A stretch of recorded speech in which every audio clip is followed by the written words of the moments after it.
तो hello guys, कैसे हैं आप लोगों का स्वागत है हमारे इस नए वीडियो में। दोस्तों ये है अप्लाइड फिजिक्स सेकंड के मल्टीपल चॉइस क्वेश्चन। दोस्तों आप लोग जानते हैं कि इवेंट सेमेस्टर एग्जाम शुरू होने वाले हैं, तो गाइस इसी के लिए हम प्रिपरेशन के लिए लाए important question. Applied physics second जो है सेकंड सेमेस्टर का कॉमन क्वेश्चन है सभी ब्रांचों में, इसलिए ये बहुत ही इंपॉर्टेंट था कि हम इसके ऊपर एक वीडियो जरूर बनाएं। तो दोस्तों एक वीडियो नहीं, इसका पूरा पैटर्न आने वाला है। तो दोस्तों इसी के साथ शुरू करते हैं वीडियो को बिना कुछ देरी के। तो पहला क्वेश्चन हमारा है कि 8 कूलाम ऋण आवेश में उपस्थित इलेक्ट्रॉनों की संख्या, the numbers of electron present in 8 coulomb negative charge. तो दोस्तों हमें आवेश दिया है, यानी जो दिया है हम लिख लेते हैं। तो आवेश दिया है Q equal to 8 coulomb. Numbers of electron हमें फाइंड करने, तो हम क्वेश्चन मार्क लगाते थे। Q इक्वल टू एनी, ये आवेश का क्वांटीकरण का जो सिद्धांत होता है Q इक्वल टू एनी, तो इसकी वजह से ही हमने लिखा है। यहाँ से हमको n फाइंड करना है, तो n equal to Q by सभी वैल्यू लिख देंगे, हमें आंसर पता चलेगा 5 इंटू 10 की पावर 19 हो जाएगा करेक्ट आंसर। तो हमारा ऑप्शन नंबर ए 5 इंटू 10 की पावर माइनस 19 करेक्ट आंसर हो जाएगा। दोस्तों ये थोड़ा कुछ क्वेश्चन में दिक्कत होगी, तो इसी के लिए हम क्या करें, थोड़ा दिक्कत है, लेकिन आप लोग समझ पा रहे होंगे हमारे क्वेश्चन को अच्छी तरीके से। नेक्स्ट क्वेश्चन की तरफ बढ़ते हैं। हमारा नेक्स्ट क्वेश्चन है किसी कुचालक, यानी किसी कुचालक जो वैद्युत रोधी होता है, माध्य का परावैद्युतांक होता क्या है। पहले चीज समझ लिए परावैद्युतांक है क्या। परावैद्युतांक जो है एप्सिलॉन, यानी जो निरपेक्ष की वैद्युतशीलता है, और एप्सिलॉन नॉट जो कि निर्वात की वैद्युतशीलता है, दोनों के अनुपात को क्या कहते हैं, परावैद्युतांक कहते हैं। तो दोस्तों परावैद्युतांक है क्या, मान लीजिए कोई कूलाम है, तो मतलब दो आवेश हैं, उनके बीच की दूरी r है, तो इनके बीच में कोई ना कोई माध्यम होगा जिसकी वजह से दोनों क्या है, संपर्क में है। तो उस माध्यम के लिए कोई ना कोई कांस्टेंट होगा, कांस्टेंट वैल्यू जो होगी उसे परावैद्युतांक कहते हैं। किसी भी धातु का जो परावैद्युतांक होता है वो इनफाइनाइट होता है, यानी किसी भी फॉर मेटल, यानी जो मेटल्स होते हैं, फॉर मेटल्स जो परावैद्युतांक होता है वो इनफाइनाइट होता है, यानी अनंत होता है। और जो भी परावैद्युतांक कुचालक के लिए होता है वो क्या होता है, एक से ज्यादा होता है, यानी एक से ज्यादा क्या होता है, इंसुलेटर्स के लिए एक से ज्यादा होता है। क्वेश्चन ये दिया था कि the dielectric coefficient of an insulating mean can be, which can be, तो for insulator K is greater than 1 से ग्रेटर देन होता है K, तो -3 तो नहीं होगा, 0.7 भी नहीं होगा, 0 भी नहीं होगा, क्योंकि ये तीनों क्या थे, एक से छोटे थे। हमारा करेक्ट आंसर हो जाएगा ऑप्शन नंबर डी 6। आगे की ओर बढ़ते हैं। हमारा नेक्स्ट क्वेश्चन है वैद्युत क्षेत्र का मात्रक क्या होता है। तो वैद्युत क्षेत्र का मात्रक जानने से पहले हम जानते हैं वैद्युत क्षेत्र होता क्या है। वैद्युत क्षेत्र यानी जो इलेक्ट्रिक फील्ड होती है, ये होती क्या है। तो वैद्युत क्षेत्र क्या है, किसी आवेश के, कोई आवेश है, इस आवेश के चारों ओर का वह क्षेत्र जिसमें कोई अन्य परीक्षण आवेश ले जाने पर, परीक्षण आवेश मतलब क्या होता है, परीक्षण आवेश का मतलब उसका हमको आवेश पता है कि धन आवेश है या ऋण आवेश है, ले जाने पर वे अपने ऊपर आकर्षण अथवा प्रतिकर्षण यानी अट्रैक्शन और रिपल्सन का अनुभव कर सके, वह क्षेत्र इस आवेश का वैद्युत क्षेत्र कहलाएगा। E इक्वल टू क्या होता है, F अपॉन क्यू नॉट। वहां पे E क्या है, E वैद्युत क्षेत्र है, F बल है, और Q क्या है, परीक्षण आवेश है, क्यू नॉट। तो F बराबर F की जो मात्रक होता है, बल का मात्रक होता है न्यूटन, आवेश का मात्रक कूलाम, तो न्यूटन प्रति कूलाम। हमारा option number C right answer हो जाएगा। इनकी विमा जान लेते हैं। जो बल की विमा होती है MLT-2 होती है, और कूलाम जो आवेश की विमा होती है क्या होती है, AT। तो यहाँ से आ जाएगा आंसर हमारा M1 L1 T1 ऊपर चला जाएगा, -1 हो जाएगा, यानी -3, और A -1, इसको हम क्या करते हैं, बड़े ब्रैकेट में क्लोज कर देते हैं। तो दोस्तों आई होप आपको ये वीडियो थोड़ा इंटरेस्टिंग लग रही होगी। बढ़ते हैं हमारे नेक्स्ट क्वेश्चन की ओर। हमारा नेक्स्ट क्वेश्चन क्या है, हमारा नेक्स्ट क्वेश्चन है कि निर्वात की वैद्युतशीलता का मात्रक क्या होता है। निर्वात की वैद्युतशीलता, दोस्तों कूलाम के नियम से हमको पता है कि F बराबर क्या होता है, 1/4 pi epsilon 0 into epsilon not, जिसे कहते हैं Q1 Q2 बटे R स्क्वायर। तो दोस्तों हमें एप्सिलॉन नॉट की विमा पता करनी है, का मात्रक पता करना है, तो हम क्या कर देते हैं, इसको ट्रांसफर कर देते हैं। तो यहां से हो जाएगा epsilon not equal to 1/4 pi F into Q1 Q2 बटे R स्क्वायर। यहां से हम जैसे विमा निकालेंगे, तो तो ऊपर क्या है, दोनों कूलाम है, यानी दोनों आवेश है, तो आवेश का जो मात्रक होता है कूलाम होता है, यानी क्या हो जाएगा कूलाम इंटू कूलाम। और नीचे फोर्स है, तो फोर्स के लिए क्या हो जाएगा न्यूटन। और आर है, 2r है, यानी मीटर स्क्वायर, यानी क्या आ जाएगा एप्सिलॉन नॉट का जो मात्रक हो जाएगा क्या आ जाएगा कूलाम स्क्वायर बटे न्यूटन मीटर स्क्वायर, यानी इसका राइट आंसर क्या हो जाएगा, answer number D, coulomb square बटे न्यूटन मीटर स्क्वायर। तो बढ़ते हैं हमारे अगले क्वेश्चन की ओर। उससे पहले हम जान लेते हैं इसकी विमा क्या है। विमा के बारे में भी डिस्कस कर लेना चाहिए हमें, क्योंकि विमा बहुत मेन हो सकती है किसी भी क्वेश्चन के लिए। विमा भी पूछ सकते हैं, वैसे नॉर्मली पूछते नहीं, तो ई एप्सिलॉन नॉट जो होता है इसकी विमा क्या होती है, तो हम समझते हैं इसकी विमा क्या होती है। पहली चीज, विमा के पहले हम जान लें कि ये जो एप्सिलॉन नॉट होता है, एप्सिलॉन नॉट ताप के व्युत्क्रमानुपाती होता है, यानी एप्सिलॉन नॉट जो होता है ताप के क्या होता है व्युत्क्रमानुपाती होता है। ये बहुत ही अच्छे से याद रखने वाली बात है। अगर किसी ने कह दिया कि कोई भी आवेश है, कोई भी वैद्युत क्षेत्र की तीव्रता है, अगर ताप बढ़ाने पर उस पर क्या प्रभाव पड़ेगा, तो ताप बढ़ाने पर व्युत्क्रमानुपाती होता है। ताप बढ़ाएंगे तो बढ़ेगा, ताप बढ़ाएंगे तो घटेगा, और ताप घटाएंगे तो एप्सिलॉन नॉट जो है वैद्युतशीलता बढ़ जाएगी। तो दोस्तों अगला क्वेश्चन हमारा है, अगला क्वेश्चन बहुत ही इंटरेस्टिंग होने वाला है, कुछ पहले से रिलेटेड है। तो क्वेश्चन नंबर हमारा अगला है कि वैद्युत विभव का मात्रक है। वैद्युत विभव का मात्रक क्या होता है। वैद्युत विभव का मात्रक जानने से पहले हम वैद्युत विभव के बारे में जानते हैं। दोस्तों वैद्युत विभव के बारे में वैद्युत क्षेत्र से ही रिलेटेड है। वैद्युत क्षेत्र में हमने बताया था कि जो परीक्षण आवेश है उसको अनंत से वैद्युत क्षेत्र तक लाया जाता है। तो ये जो परीक्षण आवेश है अनंत से किसी भी वैद्युत क्षेत्र में लाने में जो किया गया कार्य होता है, यानी यहाँ पे आप अच्छे से समझिए कि कोई भी आवेश है, ये उसका वैद्युत क्षेत्र है। इस आवेश के वैद्युत क्षेत्र में हम अनंत से कोई आवेश लेकर आ रहे हैं, तो ये जो अनंत से परीक्षण आवेश ले जाने में इसमें जो कार्य किया गया W, ठीक है, इस कार्य को ही क्या कहते हैं हम लोग वैद्युत विभव कहते हैं। वैद्युत विभव यानी V बराबर क्या हो जाता है W/Q0। तो यहाँ से हम क्या जानते हैं W बराबर क्या होता है जूल, और Q0 यानी कूलाम। तो आंसर करेक्ट क्या हो जाएगा हमारा जूल प्रति कूलाम। तो जूल प्रति कूलाम आंसर नंबर ए, यानी ऑप्शन नंबर ए हमारा राइट आंसर हो जाएगा। इसकी विमा भी हम लोग जान लेते हैं। जो वर्ग की विमा क्या होती है mL2T-2, और आवेश की विमा क्या होती है AT। तो यहाँ से हमारा क्या निकल जाएगा mL2T-3 और A-1, बड़े ब्रैकेट में हरदम क्लोज करते हैं और सभी कैपिटल लेटर्स में लिखते हैं। आपको इतना तो नॉलेज होगा ही, आप लोग फिजिक्स पढ़ रहे हैं। अगला हमारा क्वेश्चन है कि 1 इलेक्ट्रॉन वोल्ट ऊर्जा का मान होता है। तो 1 इलेक्ट्रॉन वोल्ट ऊर्जा का मान होता है, तो ऊर्जा बराबर क्या हो जाता है V × Q। तो हमारे पास क्या है 1 इलेक्ट्रॉन वोल्ट है। 1 इलेक्ट्रॉन वोल्ट यानी जो V बराबर क्या है 1 वोल्ट हमें दिया है, तो यहाँ से हम क्या रखेंगे 1 वोल्ट। और Q बराबर क्या होता है Ne होता है। Q बराबर क्या होता है Ne होता है। यहाँ पे क्या है 1 इलेक्ट्रॉन है, यानी 1 × 1 इलेक्ट्रॉन पर चार्ज कितना होता है 1.6 × 10⁻⁹ आंसर जो आएगा जूल में आएगा। तो 111 यानी आंसर क्या आ जाएगा हमारा 1.6 × 10⁻⁹ जूल। अगर ऑप्शन कह दिया है ऑप्शन नंबर ए 9.8 × 10⁻⁹ जूल, ये तो होगा नहीं। 1.6 × 10⁻31 जूल, ये भी नहीं होगा। 1.6 × 10⁻⁹ जूल, हाँ दैट इज मैस्ट। तो ये हमारा राइट आंसर हो जाएगा। दोस्तों आई होप आपको इस वीडियो में मजा आ रहा होगा।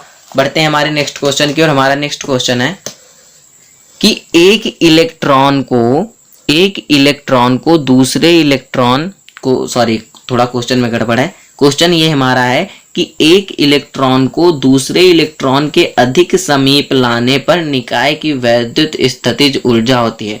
तो हम जान लेते पहले वैद्युत स्थितिज ऊर्जा होती क्या। तो वैद्युत स्थितिज ऊर्जा बराबर होता है 1/4 pi epsilon not into Q1 Q2 upon R²। यानी जो वैद्युत स्थितिज ऊर्जा होती है डिपेंड करती है उसके आवेशों पे, उसके बीच की दूरी पे। तो हम हम यहाँ से देखते हैं कि u इक्वल टू क्या है, सॉरी r स्क्वायर नहीं होगा, केवल r होगा 1/r। तो यहाँ से हम समझ सकते हैं कि हम दूरी जितनी कम करेंगे, दोनों को समीप ला रहे हैं, दोनों इलेक्ट्रॉनों को क्या है, समीप ला रहे हैं, तो समीप लाने पे क्या होगी, दूरी कम होगी। दूरी कम होगी कि नहीं होगी, यानी जितनी दूरी कम करेंगे उतनी ही वैद्युत स्थितिज ऊर्जा क्या होगी, बढ़ती जाएगी। तो इसका क्या आंसर हो जाएगा, करेक्ट आंसर बी, बढ़ती है। जितनी दूरी क्या करेंगे, बढ़ाएंगे, वैद्युत स्थितिज ऊर्जा घटती जाएगी, और जितनी दूरी कम करेंगे वैद्युत स्थितिज ऊर्जा उतनी बढ़ती जाएगी। तो आप लोग शायद से समझ रहे होंगे, हमारे सभी क्वेश्चंस को अच्छे तरीके से एंजॉय कर रहे होंगे इस वीडियो को। दोस्तों यहाँ पे जो इलेक्ट्रॉन है, इलेक्ट्रॉन की जगह पे प्रोटॉन भी हो सकता था, आप समझ रहे होंगे। अगर यहाँ पे हो जाता है एक प्रोटॉन को दूसरे प्रोटॉन के अधिक समीप लाने पर निकाय की वैद्युत स्थितिज ऊर्जा क्या होगी, तो इसका भी करेक्ट आंसर होता कि बढ़ेगी, बढ़ती ही है। घटेगी कब, जब दूरी बढ़ाएंगे तो वैद्युत स्थितिज ऊर्जा घटेगी। बढ़ते हैं हमारे नेक्स्ट क्वेश्चन की। हमारा नेक्स्ट क्वेश्चन है कि क्वेश्चन नंबर नेक्स्ट, 3 प्रतिरोध समांतर क्रम में जुड़े हैं, इनके लिए कौन सी भौतिक राशि समान है। तो हम जानते हैं कि प्रतिरोधों को 2 तरीके से जोड़ा जाता है। एक तो नंबर 1 क्या होता है हमारा, नंबर 1 होता है कि हम समांतर क्रम में, श्रेणी क्रम में जोड़ते हैं, और नंबर 2 हमारा होता है समांतर क्रम में। तो हम श्रेणी क्रम, समांतर क्रम, श्रेणी क्रम यानी जो प्रतिरोध होता है वो सीरीज में होता है। प्रतिरोध क्या होता है, सीरीज में होता है। और श्रेणी क्रम में, समांतर क्रम में क्या होता है कि प्रतिरोध क्या होता है, ऊपर नीचे होता है, यानी समांतर होता है।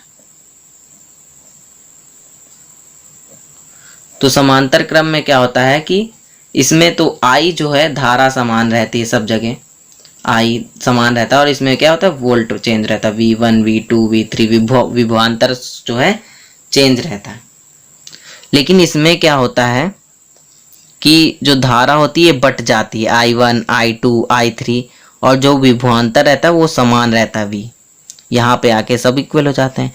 तो यानी समांतर क्रम क्या होता है, समांतर क्रम वे क्रम होता है, समांतर क्रम में प्रतिरोध क्या होते हैं, इनके बीच का जो विभवांतर है वो सेम रहता है और वैद्युत धारा चेंज रहती है। यानी हमारा करेक्ट आंसर क्या हो जाएगा, विभवांतर। वैद्युत धारा किस में सेम रहती है, वैद्युत धारा श्रेणी क्रम में सेम रहती है। आप लोग समझ रहे होंगे।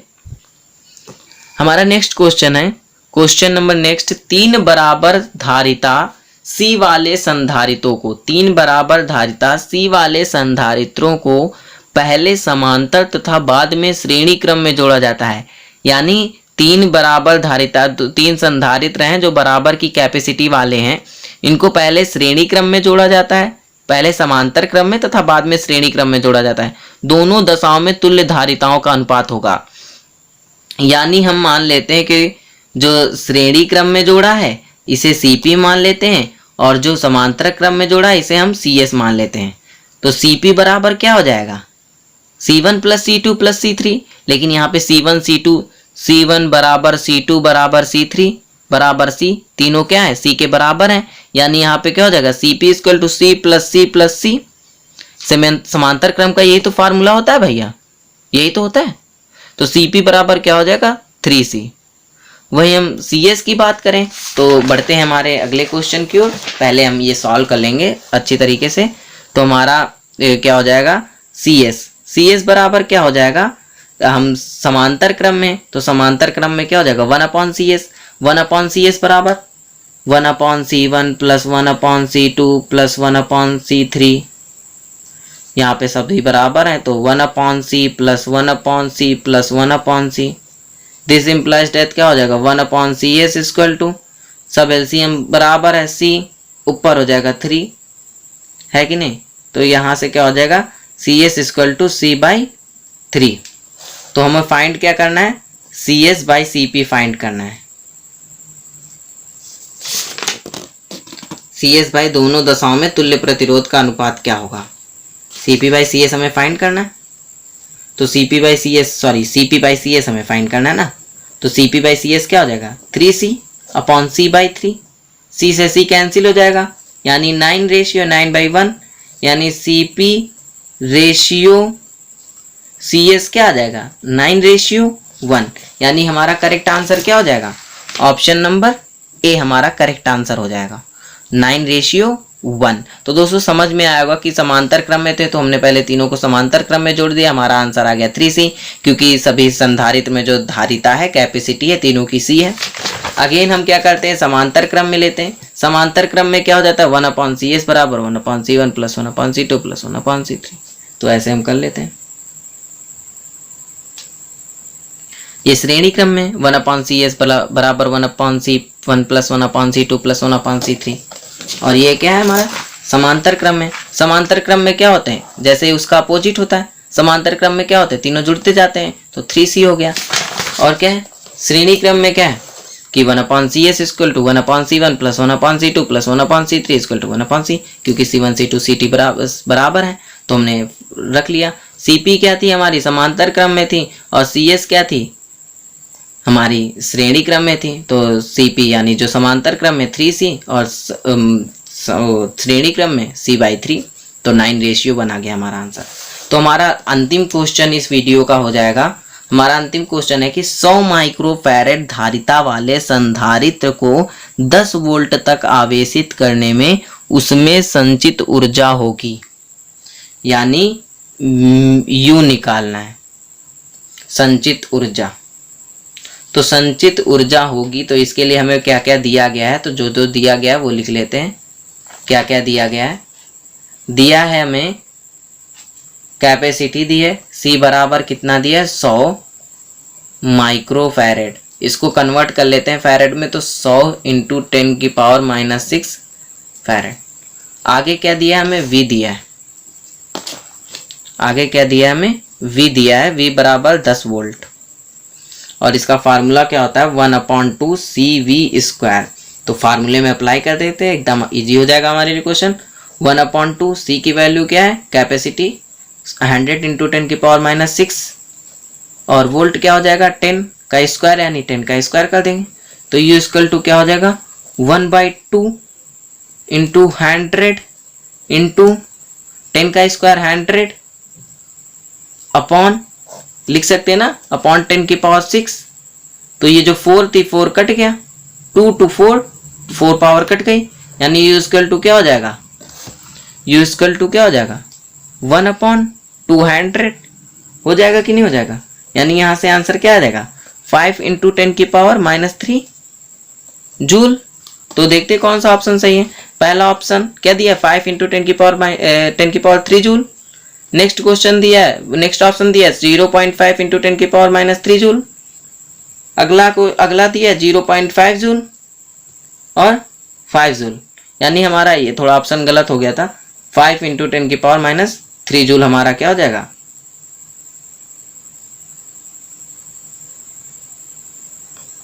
हमारा राइट आंसर होगा 0.5 × 10⁻³ जूल आ जाएगा, 0.5 × 10⁻³ जूल, ये हमारा राइट आंसर हो जाएगा। तो दोस्तों आई होप आपको ये वीडियो बहुत ही इंटरेस्टिंग लगी होगी। अगर आपको थोड़ा भी कन्फ्यूज़न है या कोई भी चीज़ के बारे में आप अच्छे से जानकारी जानना चाहते हैं तो आप हमारे वीडियो पर कमेंट कर सकते हैं। और हाँ दोस्तों, अगर आपको थोड़ा इंग्लिश में भी वीडियो चाहिए तो आप कमेंट ज़रूर करें, हम इंग्लिश में भी इसी के साथ साथ इंग्लिश में भी लिखने का प्रयास करेंगे और इंग्लिश में भी बताएंगे। तो दोस्तों अगर आपको ये वीडियो आई है पसंद तो इस वीडियो को लाइक कीजिए और हमारे अगले वीडियो का इंतज़ार कीजिए, और जल्दी से जल्दी कमेंट करके बताइए कि आपको ये वीडियो कैसा लगा। तो वीडियो देखने के लिए धन्यवाद, मिलते हैं हमारी अगली वीडियो में।